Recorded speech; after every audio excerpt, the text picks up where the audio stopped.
শুনছেন সবসময় ভূত ট্রেল চতুর্য। আজ আমি আছি সোহান শেখ।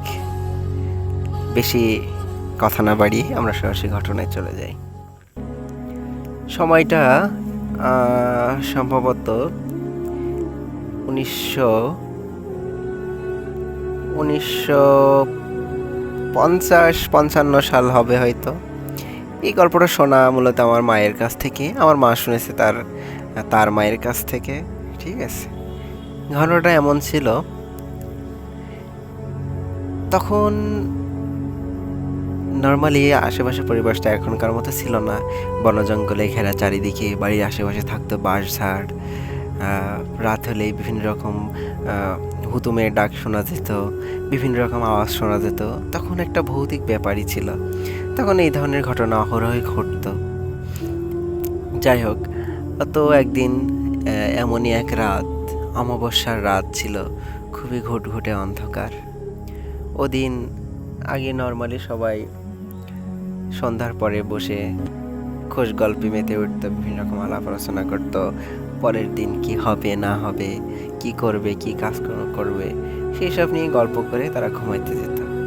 এমনই একদিন রাত্রে সন্ধ্যাবেলায় তারা তারা বলতে আমার মায়ের দিকের দূর সম্পর্কের আত্মীয়, মায়ের নানিদের আমলের মানুষের কথা বলছে। তারা এরকম সন্ধ্যাবেলায় গল্প টল্প শেষে ওই সময় চিড়ে কুটতো, ঢেকিতে চিড়ে কুটতো। তা সবাই গল্প করে ঘুমাচ্ছে যে কালকে চিড়ে কুটতে হবে, কাল চিড়ে কুটতে হবে, আজানের আগে উঠতে হবে বলছে যে এই পরিবানু নাম ছিল একজনের, আর একজনের নাম ছিল হচ্ছে গোলাপি।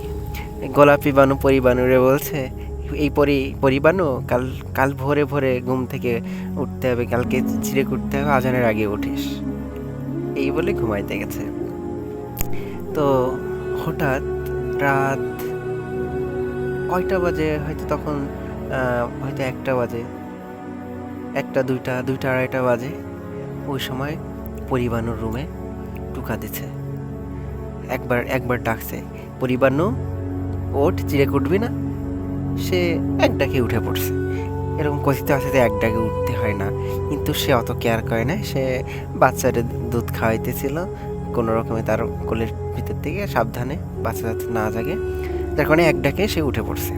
উঠে যে দরজা খুলে সে ন্যাচারালি চিড়ে কুটতে হবে সব কিছু গোছগাছ করে নিয়ে তার সাথে উঠে ঢেকির ঘরে চলে গেছে চিড়ে কুটতে। এরকম এখন চিড়ে কোটা শুরু করছে। সে খেয়াল করে না, সে এক মনে পাড় দিচ্ছে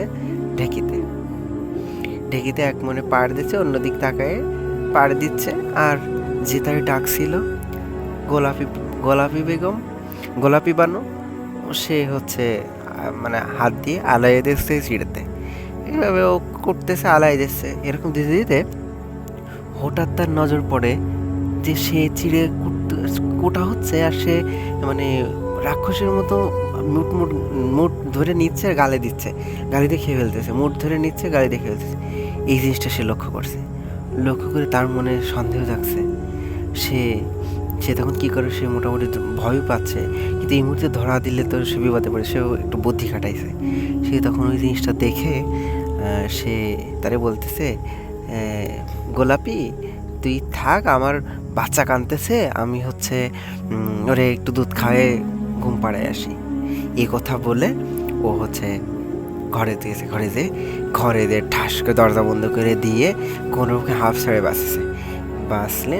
এবার কিছুক্ষণ পরে যখন ও আসে না, তখন গোলাপি বানু ও হচ্ছে এসে দরজায় টুকাতে বলছে, কিরে চিড়ে কুটবি না? তো চিড়ে আজকে জন্মের খাওয়াই দিতাম, চলে আসলি কে? এইভাবে আসলে সে মানুষ ছিল না। পরে স্বাভাবিকভাবে তখন তো 2:30 বাজে, 2:30টার সময় তারা ওঠার কথা ছিল আজানের সময়, কিন্তু 2:30টার সময় সে তো বুঝতে পারে না, সে সময় তো ঘড়ি ছিল না এরকম। সে যাই হোক, ওইভাবে ঘটনার পরিসমাপ্তি হলো। তা সবাই বলে যে ওই দিন রাত্রে যদি ও ওইভাবে ঠিক না পাইতো, তাইলে হয়তো তারা সেদিন আর আমরা দেখতে পেতাম না পরের দিন সকালে। এই এটাই হচ্ছে ঘটনা। সে জীবনে অনেক বড় বাঁচা বেঁচে গেল।